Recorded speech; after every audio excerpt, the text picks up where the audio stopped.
If, starting tonight, humanity never had to sleep again, the first thing to collapse wouldn't be the body, it would be the mind. Sounds strange, doesn't it? We always assume the body gives out first.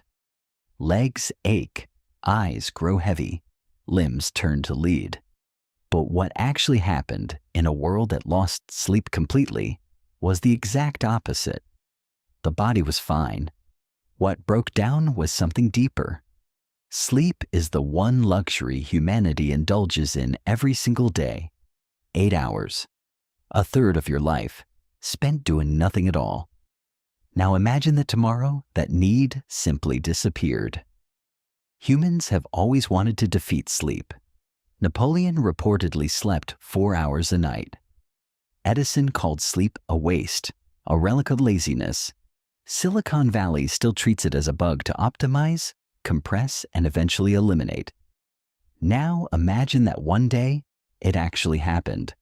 Scientists found a switch in the brain.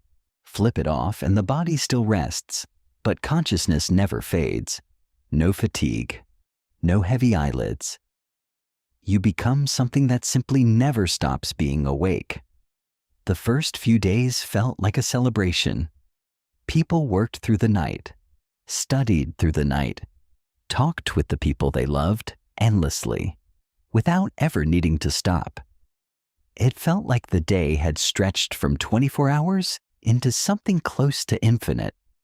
The greatest productivity revolution in human history, they called it. But then, something strange started happening. Week 3. People were still awake, but something inside them had started to shift. Emotions grew duller. Laughter became rarer. Even sadness felt harder to access, as if emotion itself had been something sleep quietly calibrated every single night. And here's what nobody expected. Sleep was never just rest. Sleep was the nightly cleanup crew for the emotional residue of the day.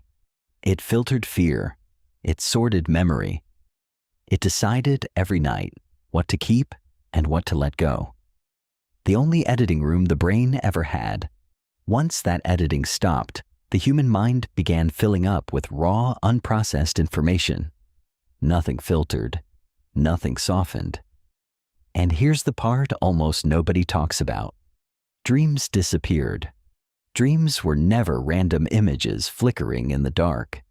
Dreams were rehearsal space, a place where humans could practice fear at a survivable intensity, a buffer between the mind and reality.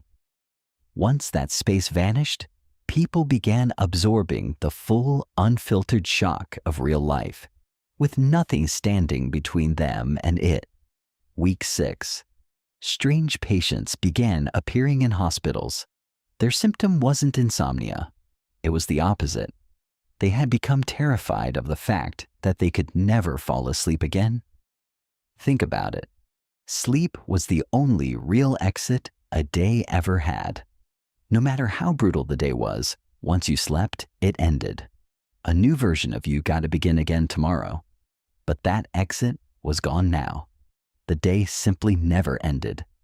Yesterday's pain bled into today.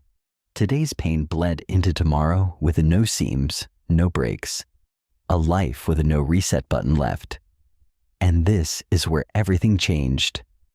A few psychologists quietly began raising alarms.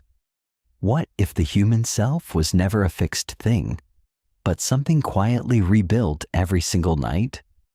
What if we never wake up as the exact same person we were yesterday, but as a slightly edited version, reassembled through the process of sleep? If that's true, then a human who never sleeps becomes a person who never gets the chance to rewrite themselves. Yesterday's wound, yesterday's anger, yesterday's disappointment never gets erased. It just keeps accumulating, like writing on a chalkboard with no eraser, day after day, layer after layer. But that wasn't even the worst part. Months in, strange reports began surfacing. While fully awake, people started losing the boundary between reality and hallucination. Scientists called it Waking psychosis. Deprived of the time it needed to dream, the brain had started generating dreams anyway, while the person was still conscious. In other words, a humanity that never slept had slowly turned into a humanity that dreamed while awake. People began seeing things that weren't there, inside a reality that was supposed to be solid. And here, the story quietly turns. This was never really about sleep. This is about us. We already worship the sleepless life. Cities that never go dark. Notifications that never stop. Feeds that scroll forever, waiting for us at 3 in the morning. Without ever building the machine, we may already be running this exact experiment on ourselves. The future we should fear isn't one where sleep disappears entirely. It's the one we're already quietly building, where sleep gets delayed, shortened, ignored, one night at a time. Sleep was never a sign of weakness. It was the one mechanism that let a human forgive themselves every single night and begin again the next morning. And maybe the future we should really be afraid of isn't a world where humanity forgets how to sleep. It's a world that never gives us the time to. Tonight, when you finally close your eyes, take a moment to notice something.